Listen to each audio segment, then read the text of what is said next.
Source Nation, join us now for the Political Corner with your host, Kevin Hezeki-How, as he brings you the latest news in the area of politics. Tune in as Kevin discusses thought-provoking topics and shares his perspective on how we can move forward. Source Nation, here is your host, Kevin Hezeki-How.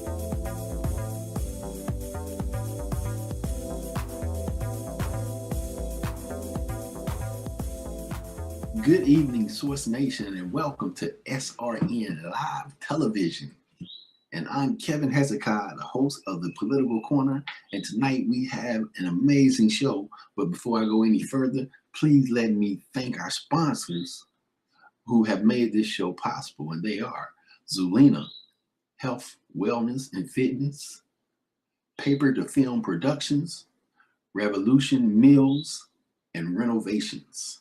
And Source Nation, if you'd like to advertise on our television network, you can contact Kathy B at kathylyn1971@gmail.com or Tracy Jeffcoat@gmail.com, and that's TRECIEJEFFCOAT@gmail.com. And as I said earlier, tonight we have another amazing show for you. Tonight I will be talking about Trump dismantles Barack Obama JCPOA, Joint Comprehension Point of Action, which is withdrawing U.S. from the Iran nuclear deal. Now, Source Nation, if you've been checking out your news media, your news feed, you would be seeing yesterday how Donald Trump has signed a bill or a petition to withdraw from the Iran nuclear deal, and it's all stemming from the Joint Comprehensive Point of Action that Barack Obama had put into place while he was in office. Trump abandons Iran nuclear deal yesterday. President Trump declared on Tuesday that he was withdrawing from the Iran nuclear deal, unraveling the signature foreign policy achievement of his predecessor, Barack Obama, isolating the United States from its Western allies and sowing uncertainty before a risky nuclear negotiation with North Korea. Now, the decision, while long anticipated and widely telegraphed, leaves the 2015 agreement reached by 7 countries after more than 2 years of negotiation. The United States will now reimpose the stringent sanctions it imposed on Iran before the deal, and is considering new penalties. Now, Iran said it will remain in the deal, which tightly restricted its nuclear ambition for a decade or more in return for ending the sanctions that had crippled its economy. And in France, Germany, and Britain did the same thing, raising the prospect of a transatlantic crash as European companies face the return of American sanctions for doing business with Iran. Now, China and Russia also was considering signing the deal and are likely to join Iran in accusing the United States of violating the accord. Now, Trump's move can embolden hardline forces in Iran, raising the threat of Iranian retaliation against Israel or the United States, which will be fueling an arms race in the Middle East and fanning sanctions conflicts from Syria to Yemen. Now, the president, however, framed his decision as the fulfillment of a bedrock campaign promise and as the act of a deal maker dissolving a fatal, flawed agreement. Now, he predicted his tough line with Iran would strengthen his hand as he prepared to meet North Korea's leader, Kim Jong-un, to begin negotiating the surrender of his nuclear arsenal. Now this is like a horrible one-sided deal that should have never, ever been made. And Trump said in an 11-minute address from the diplomatic reception room of the White House, he pretty much said, it didn't bring calm, it didn't bring peace, and it never will. So he's pretty much saying that that it never brought any type of calmness, it never brought any type of peace, and it never will. He pretty much said that what Obama put in place was just sitting. That's what it really all boils down to. Now, Trump announced, drew a chorus of opposition from European leaders, several of whom lobbied him feverishly not to pull out of the agreement and search for fixes to it that would satisfy him.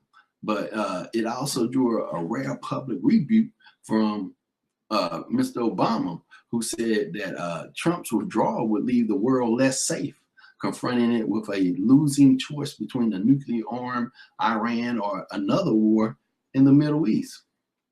Now, the response from Iran itself, however, was muted.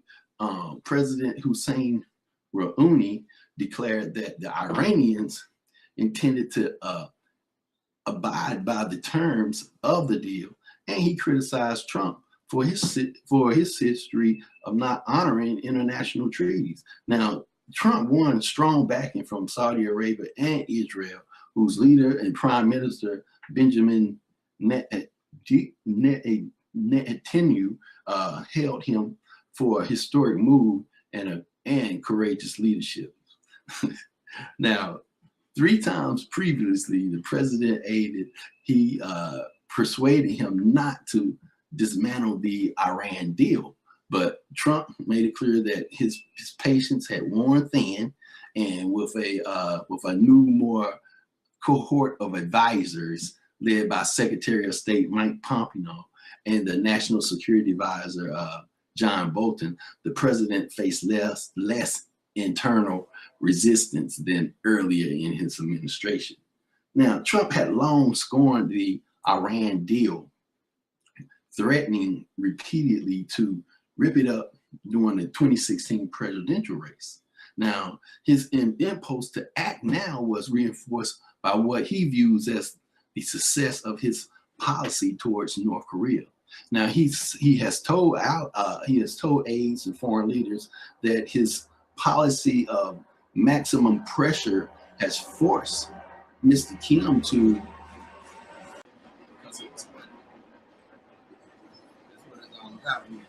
podcast. All right, but anyway, getting back, if you're just tuning in, you're listening live to the Political Corner.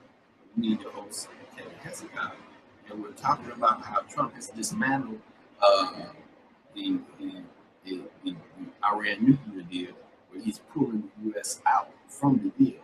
Now, he has told aides and foreign leaders that his policy of maximum pressure had forced Mr. Kim to the bargaining table. And that's a similar policy of overwhelming pressure would enable the United States to extract a better deal from Iran. Now, Trump abandoned one of the diplomatic projects. He accelerated another announcement that Mr. Pompeo was flying to the capital of North Korea to continue discussions with Mr. Kim about the upcoming summit meeting. Then he expressed hope that the 3 Americans who are detained in North Korea will be released soon. Now, the message to North Korea, Mr. Bolton told reporters, is that the president wants a real deal. And he said he rejected the suggestions that the United States could not be trusted to keep its agreements when political winds change. Now, any nation reserves the right to correct a past mistake. And Mr. Bolton said, citing President Senior Bush decision to withdraw from the anti-ballistic missile treaty in 2001. Now, the Trump administration, he said, will continue to work with Europeans to pressure the Iranians. He dismissed those who said the United States was on a path to war with Iran. Though he did not present any new diplomatic incentives. Another senior administration official acknowledged that there was no plan B. Now, months of intense negotiation with the Europeans to keep the accord in place collapsed over Mr. Trump's instance that the limits placed by the agreement on Iran nuclear fuel production were inadequate. And then under the provision of the deal, those limits are sunset clauses were to expire in 2013, 15 years after the deal was signed. Now, so Nation, if you're tuning in, you're listening live to the Political Corner with me, your host, Kevin Hezeki-How. And our topic is Trump dismantled Barack Obama JCPOA. That's the Joint Comprehension Point of Action, where he's withdrawing the United States from the Iran nuclear deal. Now, pretty much what this all stems down to is that Trump, everything that Barack Obama has put into place when he was in office, Trump is dismantling everything. And Barack had put this Joint Comprehension Point of Action deal together in regards to help out with the Iran, with Iran dealings and the Western Ally dealings. Now, with this being done, now there are a few more issues important to the security of the United States than the potential spread of nuclear weapons, and are the potential for even more destructive war in the Middle East is what I'm feeling. So that's why the United States negotiated the Joint Comprehensive Plan of Action in the first place. Like I said, it was to help. It was to help to increase the peace. But now here we go with this little orange guy coming in the office, and he is daggone dismantling everything that Barack put into place. It's all because you got a black man who came into office, who created a change, who put in place great deals and stuff for us as Americans. And now everything that this guy has put in and has helped us, here he comes dismantling everything. Now, the reality is clear. The JCPOA is working. And the reason why it's working, that is a view shared by the European allies and independent experts and the current U.S. Secretary of Defense.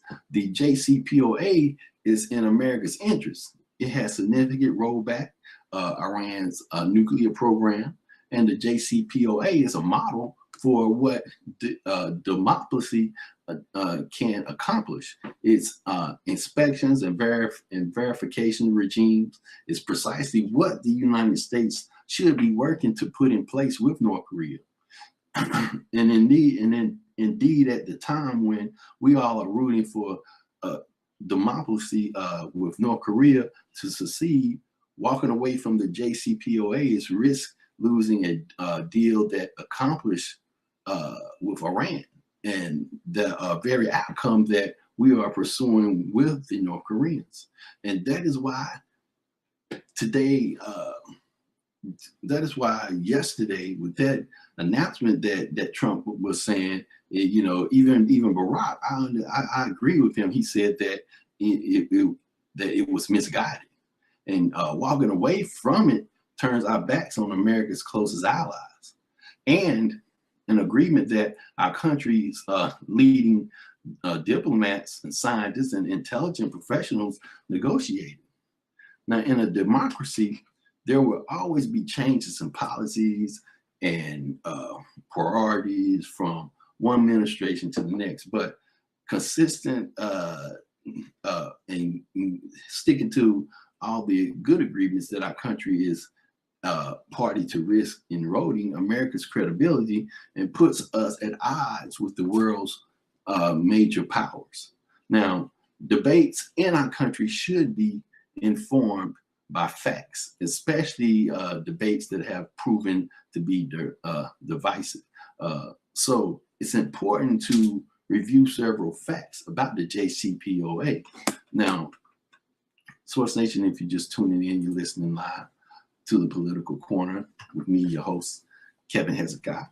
And tonight I'm discussing Trump dismantled Barack Obama's JCPOA Joint Comprehension Point of Action, withdrawing U.S. from the Iran nuclear deal.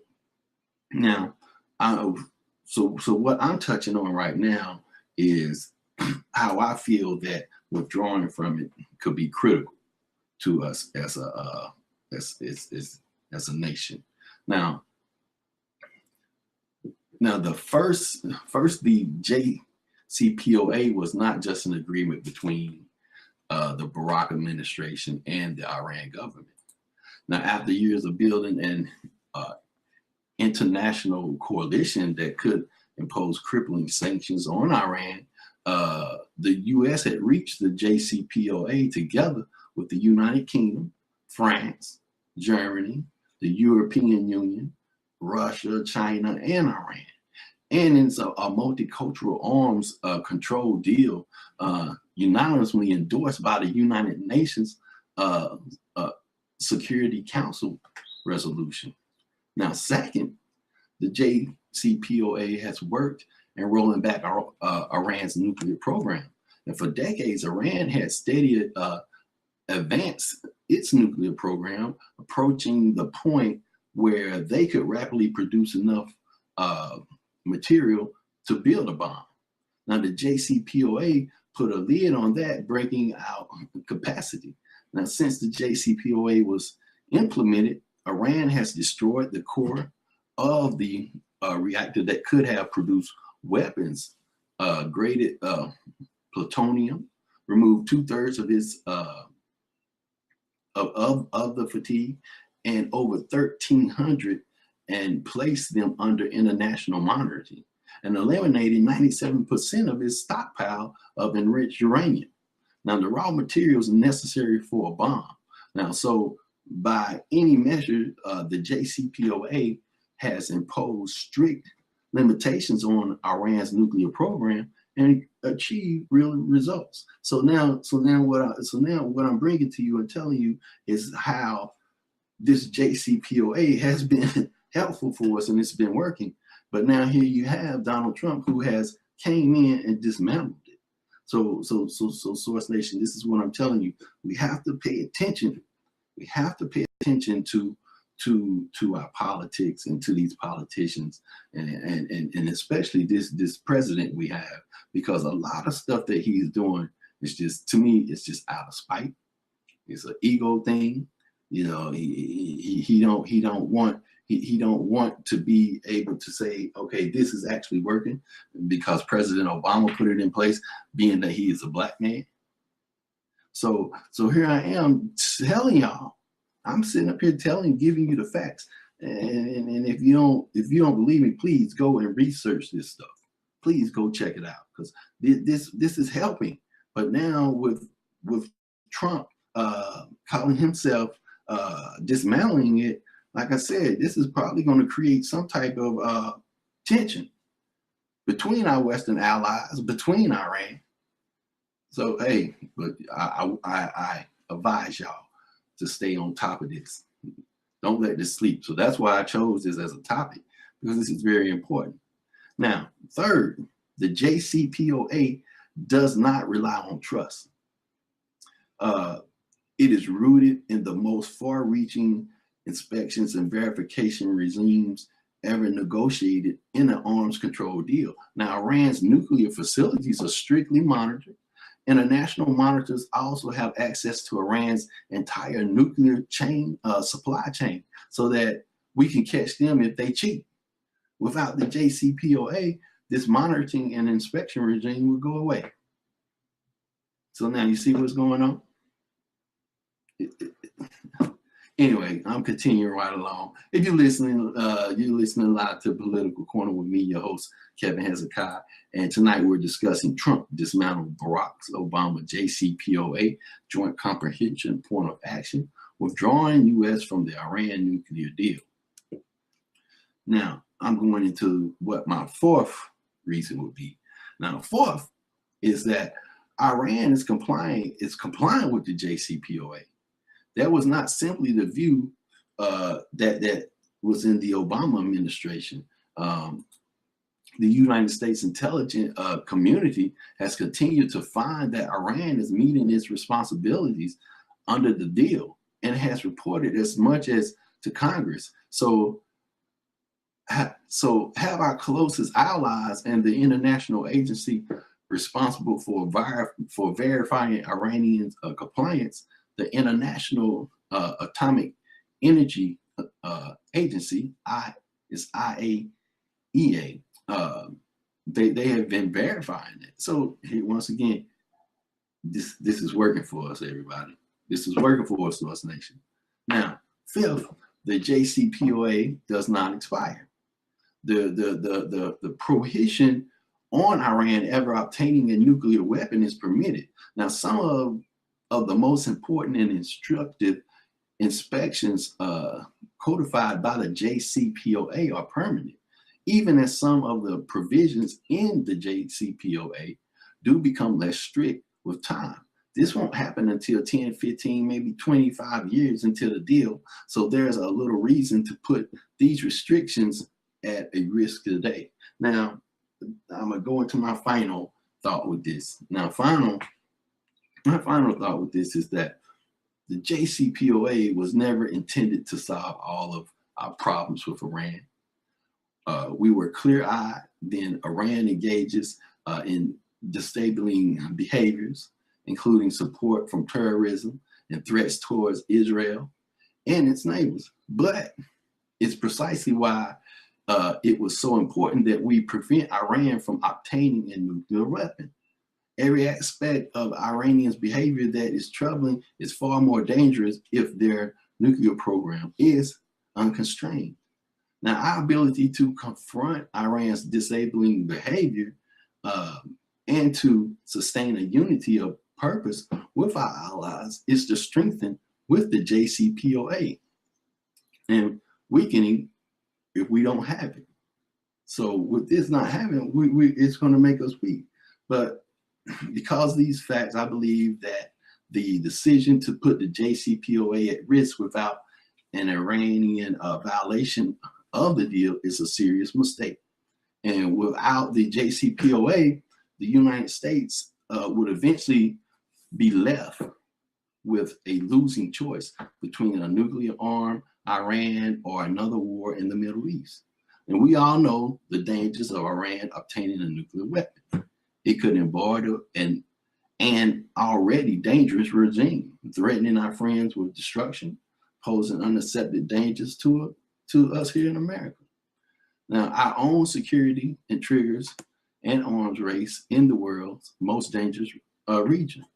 And if the constraints on Iran's nuclear program under the JCPOA allows, we could be hesitating the day when we are faced with the choice between living with that threat or going to war to prevent it. Now, in the dangerous world, Americans will most be able to rely in part on strong and principled democracy to secure our country. We have been safer in the years since we achieved the JCPOA, and thanks to the part of to the work of our diplomats and many members of the Congress and our allies. Now, going forward, I hope that we as Americans continue to speak out in support of the kind of strong, principled, fact-based, and underlying leadership that can best secure our country and uphold the responsibilities around the globe. So, Source Nation, if you're just tuning in, you're listening live to the Political Corner. Me, your host, Kevin Hezeki-How. And I think it's about time for me to start wrapping things up. Let me see here.